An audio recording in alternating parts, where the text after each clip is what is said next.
reconstruction.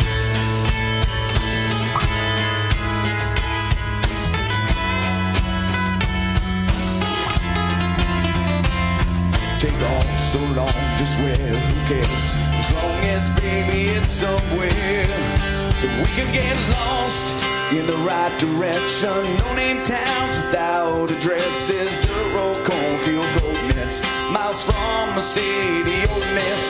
4 wheels, a 3-day weekend, 2 cross, no exception.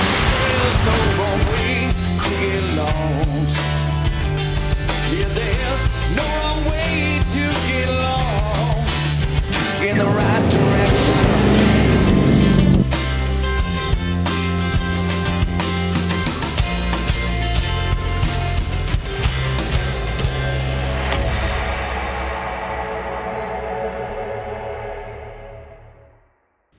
Hi. Hi everyone. Hello, how you doing? You go. Oh, I go. Okay, I'll go. For those who don't know us, we are John and Silvia. And we have a travel page called Lost in the Right Direction. Okay, you're not going doing all the talking, okay. And, okay. This video is a little bit different to what we would normally talk. Recently we've had a bit of a scare with me medically, and we had a lot of people share their concern, and we sent each and every one of you. It was marvellous. Absolutely, yeah. But a lot of people asked Silvia, what is it that you have, and how did you notice that you had cancer? And I said to John, I said, you know what, it's probably the right time for us to talk about it, and to let our viewers know exactly how our story evolved, taking it back 4 years. 4 years. 4 yeah, years 4 years ago. So between John and I, John will do some talking, I'll do some talking, but I think mainly John, because my jaw does get very sore when I'm talking all the time. And your mouth gets dry as well. Yes, and my mouth gets dry. So, yeah, let's go back to 2020.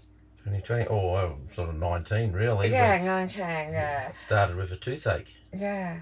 Yes, had a toothache, went to the dentist, and they pulled the 2 front teeth out. Thought there was problems there. A gingivitis, I think they called it. Well, initially, Yeah. towards as the stage went on, they just called it gingivitis, Yeah. and they kept telling her to brush her teeth.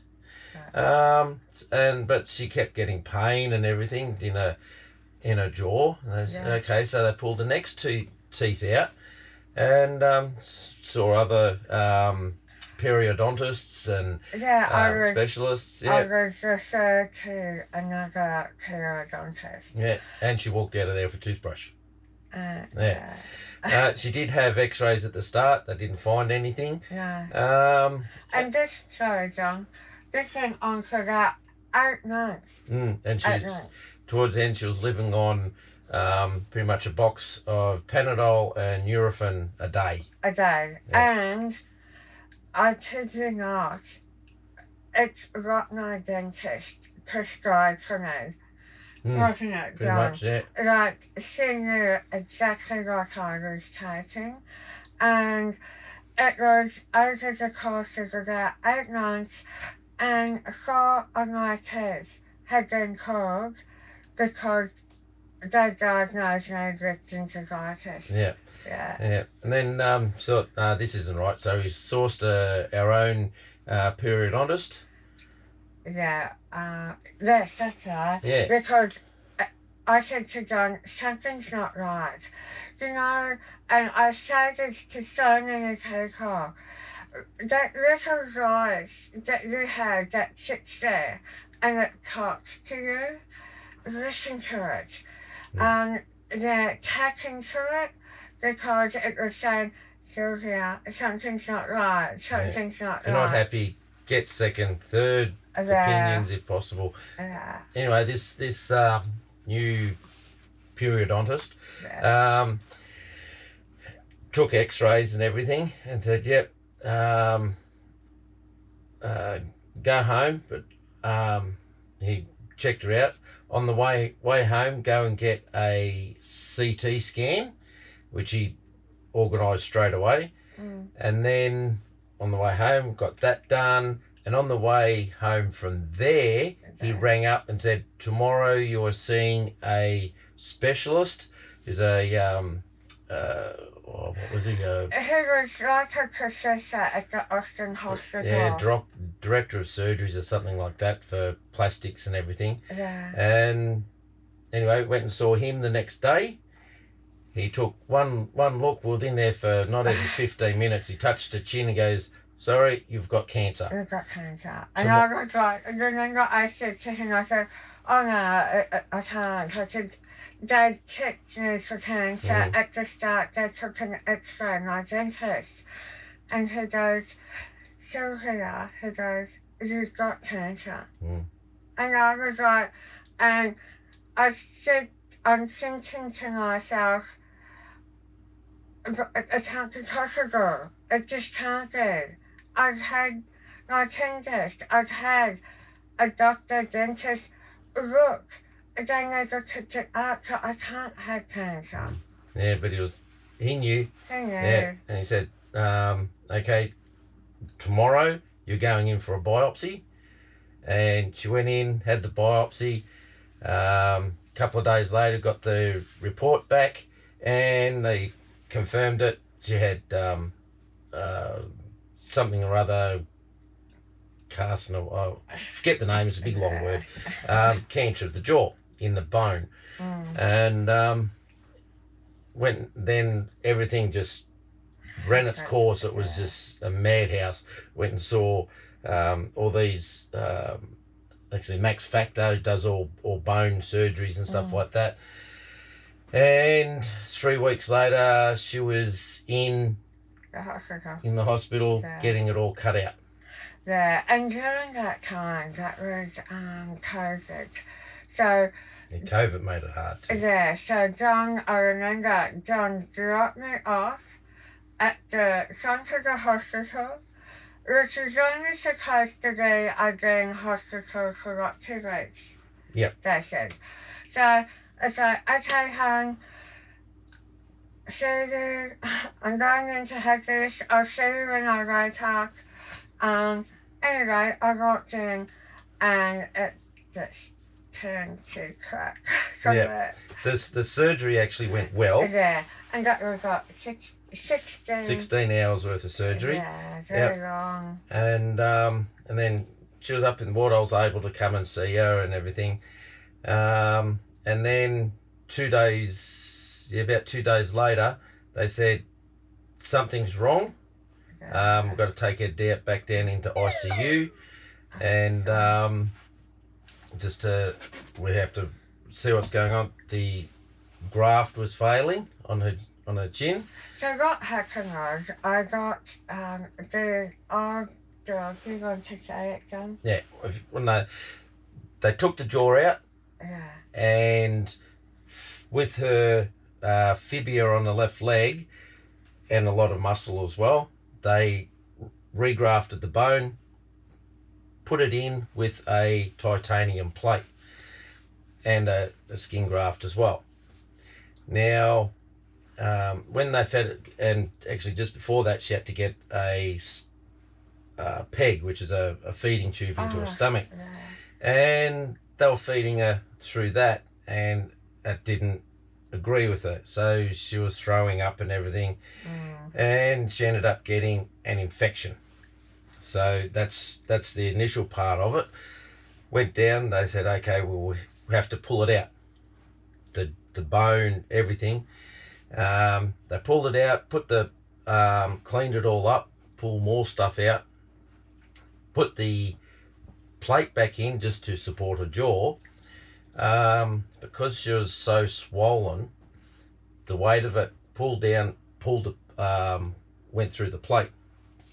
So said, okay, back down in ICU, pulled everything out, and Got down into theatre.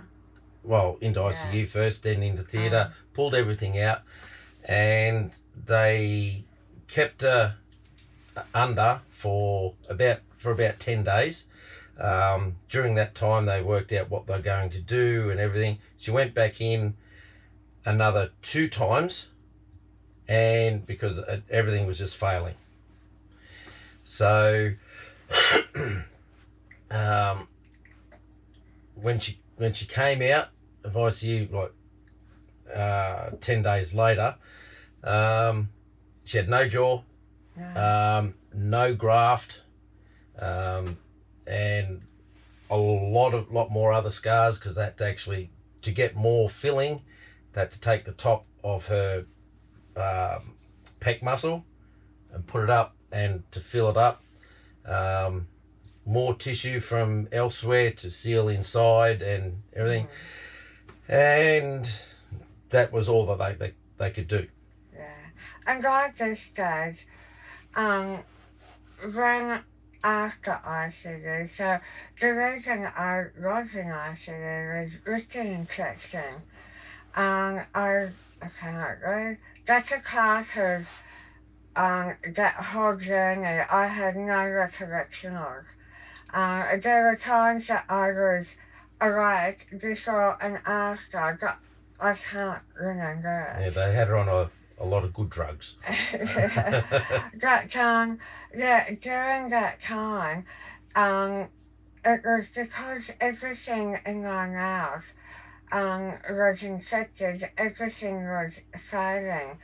So was it so they could figure out what to do, that I was in ICU? They pulled everything out, packed everything with gauze, and then just it took them a couple of days to work out what they were going to do. Yeah, exactly. They took her in, prepped her for other stuff, like getting ready, out, and during all this time, which we didn't know at the time, we nearly lost her 2 times. And that was the hardest thing, even now. I remember when the doctor said, Silvia, we nearly lost you twice. And I'm like, what? She was completely out of it at all this stage. I just was not even there. I got the name. I was, it's still now. It doesn't sit with me. I can't. It's weird. Yeah. Anyway, obviously, they did their job brilliantly and got her back, and however, still didn't have a skin graft. But after another, probably 2 weeks in hospital recovery, this is now up to 8 weeks in hospital. They sent her home, and well, they only sent me home because John had to do my nose at home. Her dressings had to be changed daily. She had a tracheostomy as well. So she couldn't talk. So that needed to be taken care of constantly, and I had to feed her with the peg as well. And I was very reliant on John. So quite that whole time. But even when I went home, it took me a long time to get myself back. Throughout all of that, I just lost myself, and I didn't know how to do myself again, so that was hard. It took a very long time. And then with all the dressing changes daily and everything, She also had to go in and get fitted up for radiation therapy. Oh, yeah.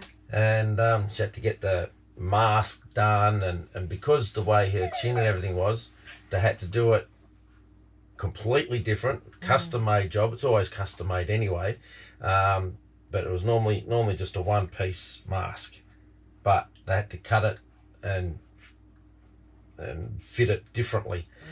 And that was horrible. Yeah. Having that mesh on the sides, and it's When they're pushing hard on you, they can't move. It's awful. when you're in that mesh, that mask, it's because they bolt it down on the table and you just cannot move. I can't move. And I remember every radiation that I went through, which was got 35 treatments. 35 treatments. When I got onto that table, I had to take myself somewhere. Whether it was to a memory I had years ago or a place that made me happy, I had to do that, because if I focused on what was being done, I had so much anxiety. It was full. It'd be hard for anyone. Yeah.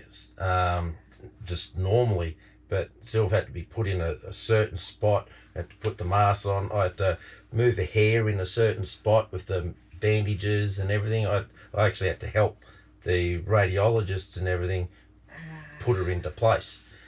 That was hard. Yeah, that was over Christmas too. Yeah, that's right. It was too. Yeah, and then after that, a few more appointments with the plastics team. Yes, yeah, and they were successful in doing. Yep, they said this, it's all gone. Yeah. And go home, take it easy. He said, "Oh, we want to go on a bit of a trip." And I said, "Go." Yeah. And she said, "Just go." So we got a little caravan, little Jayco pop top. Jayco. Yeah. And I converted into a little medical unit. That's right, you did too. It was so good. Yeah. It had all the nebulizers and hospital, heaps of. I could have run a theatre myself. Yeah, bandages, and dressings dressings, everything, and needles, not needles, syringes. Yeah, it was funny. But we ended up heading up through Queensland. Yeah. Did heaps of stuff up there. Went through Longreach and Winton, that's the one. All up to Cairns and Port Douglas. Worked our way down and everything. And actually, we had we were from Cairns that were going to come straight back down to Melbourne, but the plastics team weren't ready for us for another month. So we thought, bugger it, we'll just do a flying big loop, and we went back up through Longreach, Winton, Mount Isa, across through Alice Springs, down through South Australia and everything. Yeah, just a flying trip, just for something different. Yeah. And then they did ditching. When did they do that? What happened? We went back. Sorry, I just fixed my phone also. They sussed everything out. It was all right.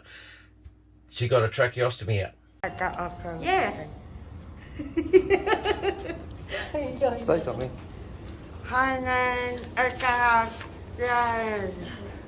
Yes. And then, about 3-4 weeks later, I think. That's right. Then they sussed her out, worked where they were going to get some skin for her chin, and they ended up getting it on a from a wrist. Yeah. They took a big chunk there and a tendon out of there, bolts in for the tendon to help support a chin. Did that, and also loosened up her her neck scar as well. Yeah. Yeah. And the little Excuse me, I've got to get a drink. the little things that they did, that to me, it's a huge thing because it makes such a big difference. So yes, and so I was in hospital I think for about a week with this one. About a week. And every day they'd come with a little machine and they'd check to start feeling a heartbeat. Yep. And every day when they did it, I'd go, is it taking? Is it okay? Yep, it's good today. Yep, it's there. And this went on for about a week. And it was like, yes. This time it took. But it was only this thing. I still don't have a rotten jaw or any rotten teeth. Yeah, no, nothing. So everything that's in there should not be there, even if after the surgery, because everything failed. They had to pull it out, and they just had to quickly fill it up with whatever you can, whatever they could. We quickly learnt that with your body, if it's not there to support your life, they will grab it and use it anywhere else. Yeah. And that's what it was like. My body, my legs here, they can't taking from everywhere. That, if it can be used and it can save my life, it's right there. Yep. Take his, whatever. That's it. Yeah. And then it took and it did. and then we got another van. Yes. Yeah, and decided, okay, we're going to do this properly, full time. Yeah, because one thing, you don't know what's around the corner. We'll just just. You go through something like this, and John and I had always talked about retiring and going around Australia, but that certainly wasn't now. I mean, John's 56, John's 55. So we were still young enough that we were still working. I was at a great job, I love my job. So when this happened, it's like, well, okay, I can't stay home and look at 4 walls. I gotta look at the 4 walls in here, that at least outside, the scenery is always different. Yeah, living life then. Yeah. Yeah, absolutely. And going through something like this also, it makes you realise that, like John and I, we're quite happy living with simple stuff. Sorry about that. The battery went flat. Yeah. So while we were sorting around that, we got a coffee. Yeah. What are you up to? We got up to that. Getting a new van. Yes, so we checked off. And even though that's right, that time in our lives, we weren't exactly ready, but this made us ready. Isn't that right? Yeah, we always had in the future, we're going to set off, go travelling. Yeah. But this happened, we thought, not waiting any longer. No, and I remember it was at a doctor's visit, and I said to my doctor, hey, this is what we're thinking of doing, and remember, he's like, go. Let's go, do it. Keep us informed. Yeah, go and enjoy yourselves.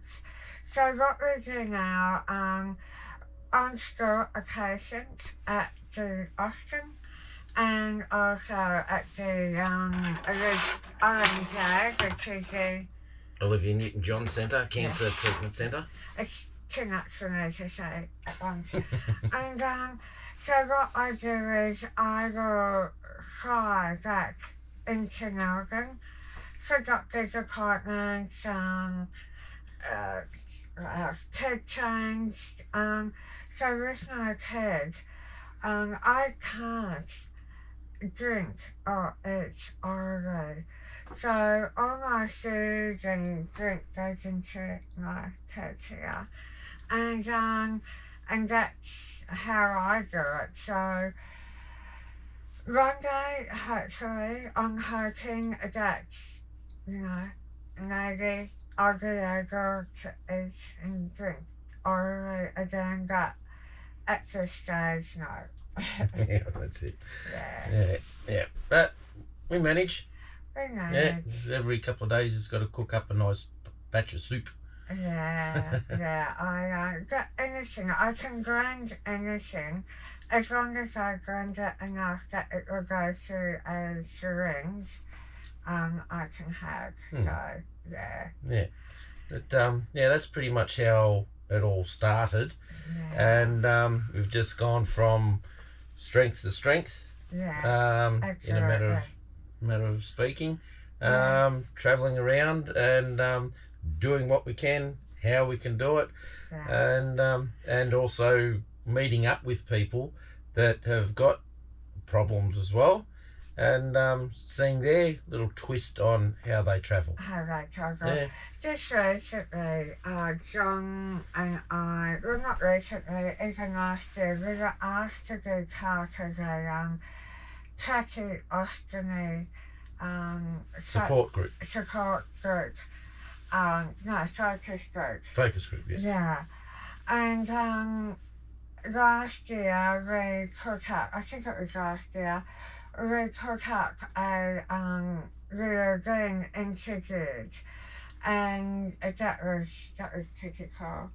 And this year, I flew down to facilitate a tracheostomy well-being, living in the community with a tracheostomy, and that was awesome too. Just to help people that have got a trachea to cope living out in the general community, dealing with people, or just dealing with themselves really, and accepting what they've got and integrating pretty much. That's right. And I guess me being on this journey, it has shown me, like, I'm now, I don't say that I'm disabled, because I don't feel disabled, but I do have, some obvious things about me that prevent me from doing what I used to do. And at first I struggled with that. I still do. I'm a very happy-go-lucky person, and if you see me on the socials, generally I am happy. But what you won't see is my down times, and they are there 100%.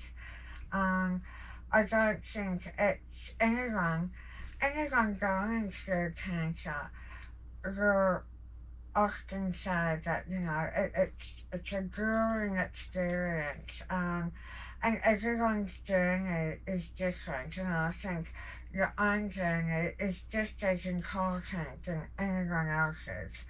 That staying positive through it is extremely difficult, and I know that I struggled with that, and I still do today. And what helps is being surrounded by positive, happy people as well. Yeah. Yeah. So when people on my socials say, Silvia, you are such an inspiration, I am absolutely honoured that they think that of me. But what they don't realise is they are inspiration to me. I read every comment, and it makes me feel better. And Dr. John and I said at the start, we are so grateful. I don't think travelling without you would be as nice an experience. Yeah, that's it. Yeah, bringing you guys along with us makes it part of a family, of a community that we are enjoying it together. And with your input and positive feedbacks, it just makes it all worthwhile. It does, it really does. And I get a lot of people who go, hey Silvia, you know, I've got cancer too, or your story resonates with me because I used to have cancer, but I'm in remission. And I read that and I go, yes, yes, you know, it's just those little, I guess, what would you call them, when you get something right, there's a ring, when you ring something, it says, ring, it's those little rings that, it has such a positive effect on it, it's amazing. Yeah. So, that's the cast, and it's future is just just keep going the way we're doing every 6 months. Sylv has to go back to Melbourne, and this particular time, it was the results came back as something was found. And when you hear that, you're like, oh God, you know, and it just, within an instant, it just takes you back to, you know, when it all started. So, I had a x-ray, and the x-rays, they found something just here. I didn't know it was there. Now that I know it's there, it's like, oh, God, look at this. How can you miss it? How can you miss it? And so from that, I had to get a biopsy done. So I did that when I got back to Perth. And the oncologist, I'm getting tired. So the oncologist gave us a call today and said, yes, there's a like a salivary gland that has inflamed, and it is cancer. However, it's not one to worry about. It's slow growing. Nothing to do with what she had before.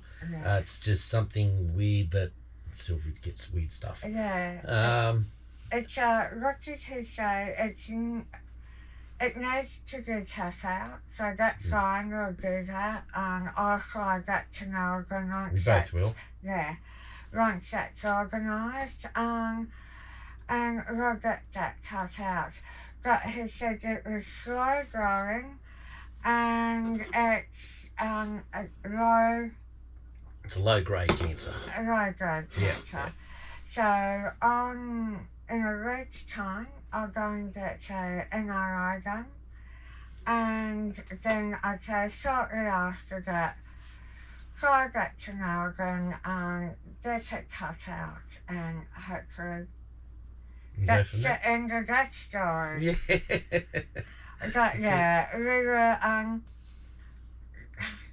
We were confident as we were approaching another year that everything was, you know, was fine, cleaning and everything. But again, as we keep saying, you just don't know what's around the corner. So it's happened. Just deal with it. No point bogging down and worrying about it. We just deal with it and move on. You do worry about it. 24/7. Having cancer, I don't think there's been one day that I have not thought about it. But I am living a great life at the moment. You know, we're seeing sights, we're seeing places, we're meeting people. You know, we can't complain. No, not at all. Life is good. Yep, that's it. Yeah, so, we just wanted to jump on and give you a different insight as to how we got here. And that means that we have to tell you what happened in the past. That's it. Yeah, just a little rehash on what's happened. You can go back and watch from the stories as they went through. But there's this little microwave version of what's happened. Yeah, that's right. And can I just say, this guy here, he has been, I know why I found John. Look after him. No, it's But she not looks after me too. That's it. That John is one of those people that it doesn't. If you go, I remember him in hospital. The doctors doing something like at one stage I had staples in my neck and they hang undone and I had shit coming out and then the back of my head and he's there. You know, it's like the different girls and, you know, got to see, is it a guy or is that a girl? And, you know, John's there and he just likes it. I don't know whether I'd say I love it. It doesn't make you crazy or anything.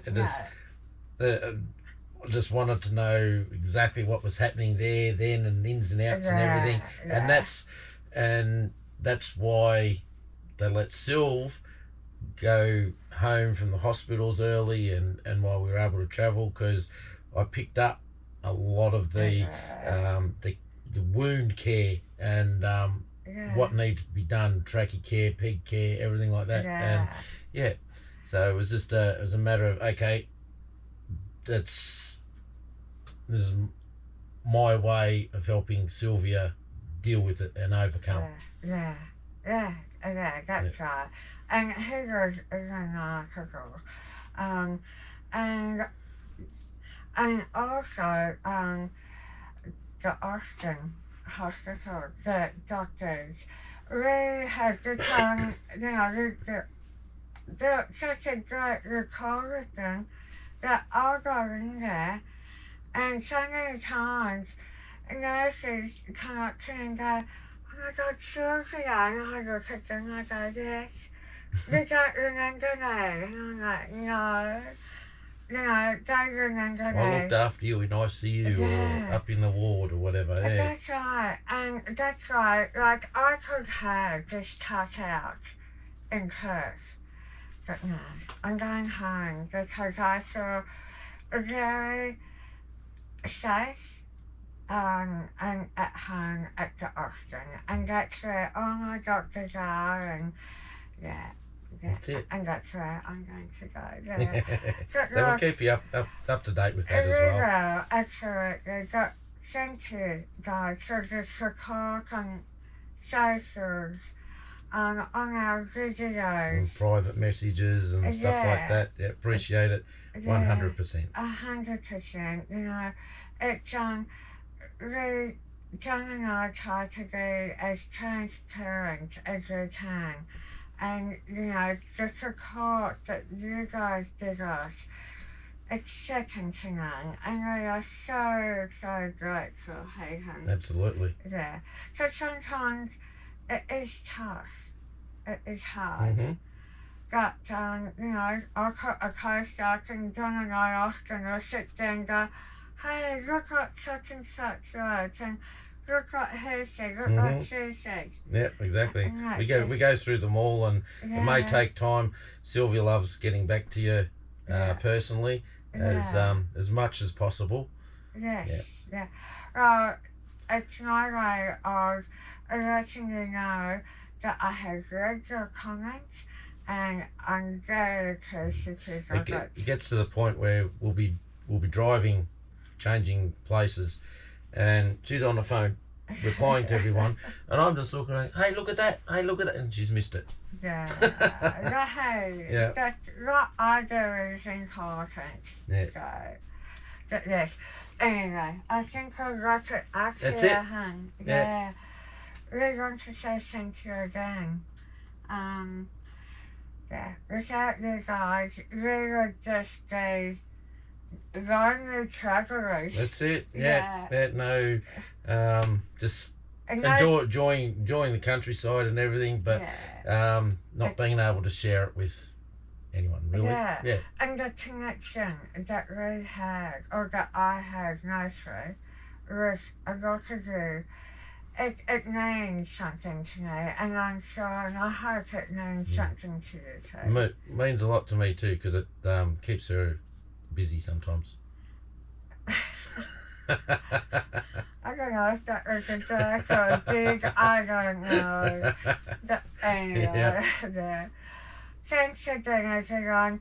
And next week we'll do that to our normal normal stuff, and getting on with the shenanigans. Yeah, that's it. We got lots coming up, don't we, John? Yeah, we got plans happening and whatnot. Yeah. So thanks everyone, and we'll see you on our next video. That's it. Thank you, Okay, guys. thank you. Bye-bye. Bye.